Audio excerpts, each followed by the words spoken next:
prevent Alzheimer's and stuff like that. I'm just speculating here. I have no idea about that.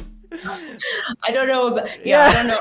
Yesterday, Jill said, let's think of it a little bit differently.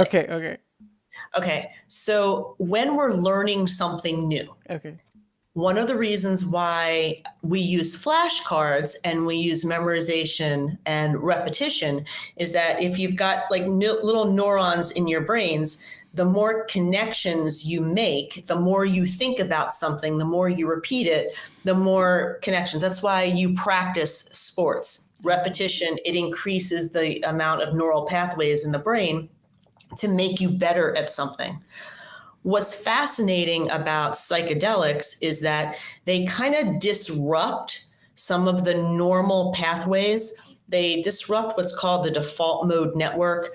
You know, when you're just driving the car and you don't even realize you got from point A to point B, kind of that autopilot self, psychedelics disrupt that.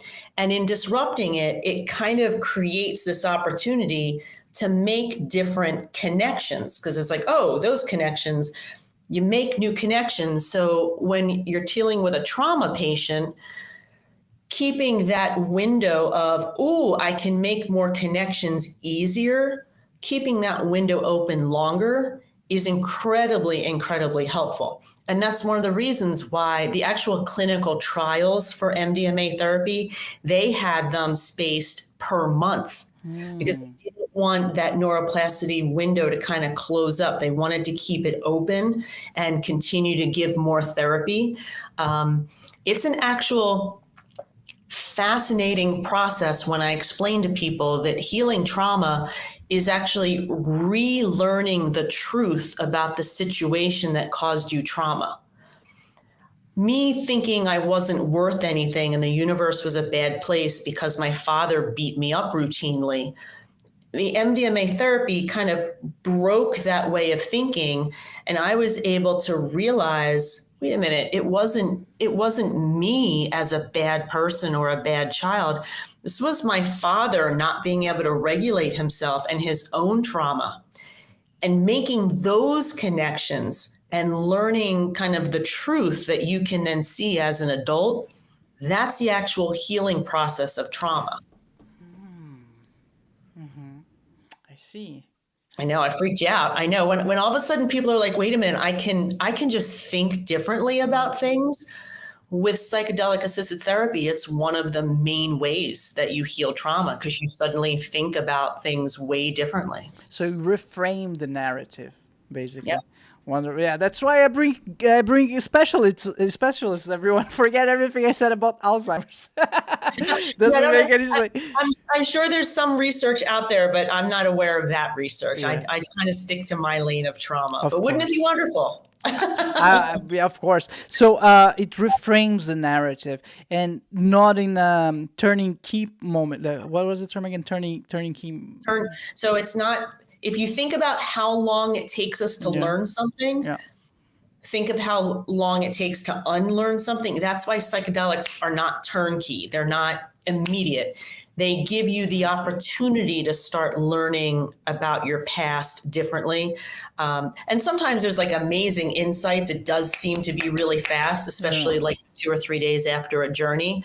But fundamentally, to make those things stick, you do have to put meditation time in, journaling time, anything repetition for your brain is what you really need to do to make it stick. With MDMA, because I heard that with ayahuasca, I'm not sure if you know much about it, but I heard that it's like so potent, like it's life-changing to some people. And it does sound like it's like a turning key moment for many people. I don't know about that. Do you have any experience on this drug? So DMT, so I haven't done ayahuasca yet because I don't want to throw up, but I've done Bufo, 5-MeO, DMT, Iboga, Cambo, LSD, so, and obviously psilocybin and MDMA. So what happens to folks during journeys is they see patterns, they get a revelation. They're like, oh, wait a minute. My father was a jerk. Okay. My father was a jerk. Say that that's a revelation that, oh my gosh, I'm totally worthy of living this life. The same way you would get that the couple of days after an MDMA journey. It just kind of happens in a very spiritual, beautiful way. And in ayahuasca, a DMT experience for most people is completely different than anything they've ever experienced in their lives. So they're like, oh my gosh, it's so amazing. The integration, the time after that ayahuasca journey is where you need to solidify those thoughts. Every single psychedelic works the same way in that you have to put the time in after to really think about what you learned, to reframe those perspectives. If you just go back to your regular life, you're like, oh, well, I had a great time and it was amazing what it showed me. And if you don't put time in to really changing the way you think about things, it's not going to be nearly as powerful. It's kind of like a wasted opportunity. I see. Then you're just tourists, right? It's a beautiful way of saying it. Yep. All right. Okay. Wow, that's mind blowing. I'm really loving this episode, Jill. So you're very passionate about the subject, of course. You share your journey and how you can inspire people to find hope and you also awareness. Do you also assist people? Yep. So if they wanna go through this process, they can reach out to you. Well, so I'm in Third Wave's psychedelic coaching program, and because I'm not a trained therapist. Okay. So very often I have people reach out to me who are either in crisis or unfortunately have very similar stories that I have, like child abuse. And I'm always very careful to make sure that they find folks that are properly resourced and educated for that.